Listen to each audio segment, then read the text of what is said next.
बिस्मिल्लाहिर्रहमानिर्रहीम। अस्सलाम वालेकुम नाज़रीन मोहतरम, आप यूट्यूब चैनल और फेसबुक पेज देख रहे हैं। मैं गुलाम मुस्तफ़ा आपकी खिदमत में हाज़िर हूँ। एक तरफ कतर के अंदर मुज़ाकरात जो है वो कल होने जा रहे हैं 30 जून को, और ईरान के ऊपर नए हमले की मुकम्मल तैयारी भी कर ली गई है।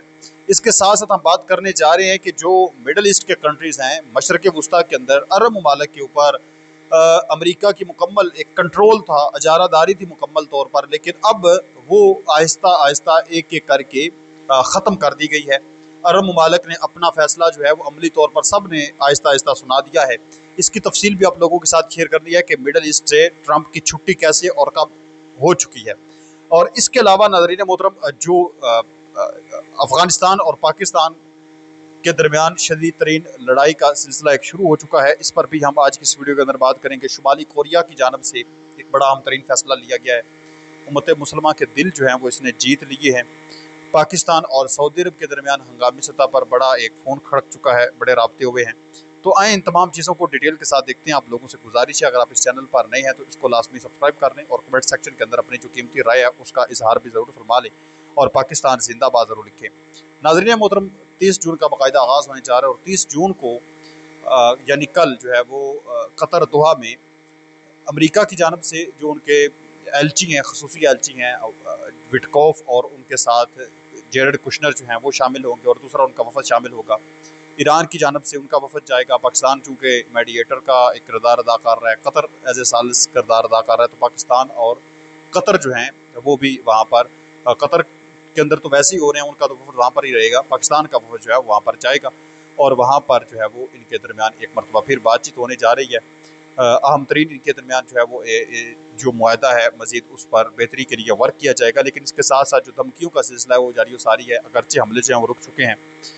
इस हवाले से मैं अगर आप लोगों के साथ खबर शेयर करूँ कि इजराइल की जानब से एक ऐलान किया गया है कि हम जो है वो ईरान के ख़िलाफ़ तनहा कार्रवाई करने की तैयारी कर रहे हैं और उनके पास हमले के अहदाफ भी हैं। यानी इजराइल जो है वो ईरान के ऊपर तनहा तौर पर भी हमला करने की तैयारी कर रहा है इस वक्त, और उनके पास आदाफ भी मौजूद हैं कि हमने ईरान के अंदर की जो कौन कौन सी जगह को टारगेट करना है। लेकिन वो अमरीकी सदर के रास्ते में रुकावट नहीं बनेगी। यानी अमरीका जो ईरान के साथ मुज़ाकरात चला रहा है, हम उसके दरमियान रुकावट भी नहीं बनेंगे।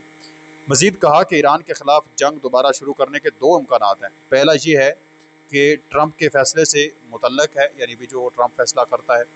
नंबर 2 पर यह है, दूसरा, अगर ईरान मिसाइल चलाता है और ये 2 दिन के अंदर भी हो सकता है, यानी 2 दिन के अंदर अंदर ये सारे मामले हो जाएंगे। जैसे ही कोई मामलात क्लियर हो जाएंगे तो फिर जो है हम जो है वो अटैक किसी भी लम्हे जो है वो कर सकते हैं। तो ये है नाज़रीन मोहतरम इस वक्त मुज़ाकरात के हवाले से, मतलब बातचीत भी और साथ जो है वो धमकियों का सिलसिला जो है वो भी जारी सारी है। इसके साथ साथ मैं अगर आप लोगों को बताता चलूँ कि जो मिडल ईस्ट है यानी मशरक़ वस्ता है, वहाँ से किस तरीके के साथ अमेरिका की जो छुट्टी है वो हो रही है। सबसे पहले देखें, जब ये जंग शुरू हुई तो उस टाइम पर जो बुनियादी तौर पर इनकी कोशिश थी, अमेरिका की जो कोशिश थी या अमेरिका के जो हवारी हैं मशरक़ वस्ता के अंदर, उनकी जो कोशिश थी या उनका जो राय थी या उनका जो ख्याल था वो ये था कि हम हमला करेंगे। अरब ममालिक के अंदर हमारे फौजी अड्डे मौजूद हैं, तो अरब जो हैं उनके ऊपर ईरान हमला करेगा तो अरब ममालिक फिर बदले में ईरान के ऊपर हमला कर देंगे, तो जंग बड़ी भड़क उठेगी। लेकिन जो सऊदी अरब के अंदर तुर्की अल फैसल हैं, शाह फैसल के जो बेटे थे, उन्होंने एक स्टेटमेंट जारी की, उन्होंने भांडा फोड़ दिया। उन्होंने कहा कि ये तो ये चाहते थे, इनका ये प्लान था सारे का सारा कि ये ऐसे हमला करें और बाद में जो है वो एक जंग जो है वो भड़क उठे और ये साइड पे हो जाए। लेकिन हमने इनकी उम्मीदों पर और इनके सारी प्लानिंग पर पानी फेर दिया और हमने ईरान के ऊपर हमला ही नहीं किया। फिर देखें, फिर बाद में ओमान जो है वो भी ईरान के साथ खड़ा हो गया, इराक देख लें वो ईरान के साथ खड़ा हो गया। इस तरह एक एक मुल्क जो है वो ईरान के साथ खड़े हुए, यानी ईरान के ऊपर हमला नहीं किया तो वो ईरान के साथ खड़े हैं। यूएई, सबसे ज़्यादा अटैक यूएई की जानब से किए जा रहे थे, लेकिन क्या खबर सामने आती है कि यूएई और ईरान के दरमियान भी बातचीत हुई आखिरकार, और फिर उनके दरमियान जो फ़्लाइट का सिलसिला है वो भी आना जाना शुरू हो गया। यानी अमेरिका के हाथ से अब कहने की यूएई भी निकल गया, यूएई के भी ताल्लुकात जो हैं वो ईरान के साथ बेहतरी की तरफ चले गए। फिर कतर की अब सूरत ये है कि आज कतर की जानब से भी कुछ बयान सामने आ चुके हैं। कतरी वज़ीर ख़ारजा शेख मोहम्मद बिन अब्दुर्रहमान अल सानी ने गुस्से का इजहार किया है।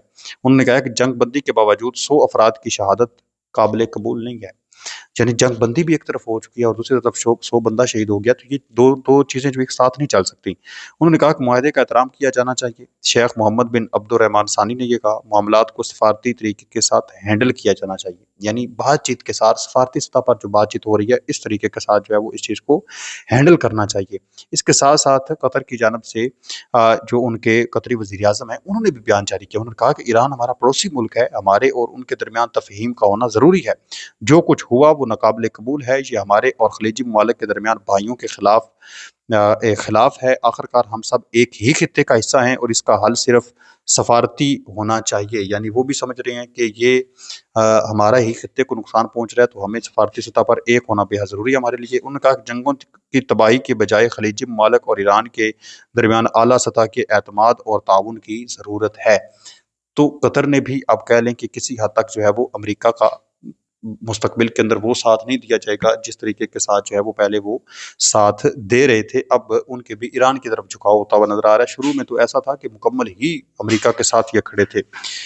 इसके साथ साथ नाज़रीन मोहतरम, जो शुमाली कोरिया के तरफ से इस वक्त एक दावा किया जा रहा है, एक बयान सामने आ रहा है कि शुमाली कोरिया ने एक नए कानून के तहत पैगम्बर इस्लाम और कुरान पाक की तौहीन पर बाज़ाब्ता तौर पर पाबंदी लगा दी है।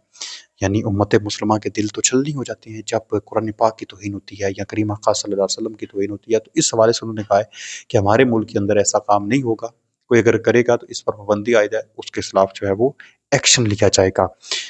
इसके साथ साथ नाज़रीन मोहतरम, सऊदी के जो वज़ीर ख़ारजा हैं शहज़ादा फैसल बिन फरहान, पाकिस्तान के नायब वज़ीर आज़म और वज़ीर ख़ारजा इसहाक़ डार के साथ उन्होंने फ़ोन पर बात की है, जिसमें अमेरिका और ईरान के दरमियान मफ़ाहमत की यादाश्त समेत ताज़ा तरीन इलाक़ाई पेशरफ्त पर तबादला ख़्याल किया गया। सऊदी अरब भी अपनी भरपूर तरीके के साथ एक कोशिश कर रहा है कि जैसे कैसे भी है मामलात को बेहतरी की तरफ लेकर जाया जाए और ख़ित्ते के अंदर ये जो खूनी जंग भड़क उठी है इसको जो है वो रोकने में एक अहम तरीन जो किरदार है वो अदा किया जाए। अब देखिए पाकिस्तान जो है वो सालसी का किरदार भी अदा कर रहा है जंग को रुकवाने के लिए, उसने बेहद जो है वो अपनी कोशिश कर दी है। लेकिन यहाँ पर एक चीज़ जो मैं आप लोगों के साथ बेहद समझता हूँ कि ज़रूरी है शेयर करना, वो ये है कि एक तरफ हम मतलब कोशिश कर रहे हैं पूरी अपनी कि जंग बंदी होनी चाहिए, सारी चीज़ें ये होनी चाहिए। दूसरी तरफ पाकिस्तान खुद जो है वो इस वक़्त जंगी मोड़ पर है, यानी अफ़गानिस्तान के साथ एक जंगी माहौल बना हुआ है। तो जैसे कैसे भी है, जो ममालिक भी दरमियान में डालने पड़ते हैं मेरे ख़्याल में हमें, क्योंकि अफ़गानिस्तान देखिए हमारा हमसाया मुल्क है, अगर यहाँ से हमले जारी रहते हैं फिर वो भी कोशिश करेंगे किसी न किसी तरीके के साथ हमला करने की। अभी उन्होंने एक ज़मीनी हमला करने की धमकी दे दी है कि हम ज़मीनी सतह पर हमला करेंगे, फ़िज़ाई हमला अगर हम नहीं कर सकते, हमारे पास फाइटर जेट्स मौजूद नहीं हैं, तो हम ज़मीनी हमला करेंगे, तो नुकसान होगा। तो दोनों हमसाए मुल्क हैं, दोनों का बेहद नुकसान होगा। तो चाहे कतर आता है, चाहे तुर्किया है, कोई भी कंट्री दरमियान में आकर जैसे कैसे भी है इन मामलात को भी हल करना चाहिए। आपकी इस पर क्या राय है मुझे कमेंट सेक्शन के अंदर आपने ज़रूर बताना है। मज़ीद ऐसी वीडियोज़ देखने के लिए इस चैनल को सब्सक्राइब कर लें। मिलते हैं एक और नई वीडियो में, तब तक अल्लाह निगहबान। पाकिस्तान हमेशा जिंदाबाद।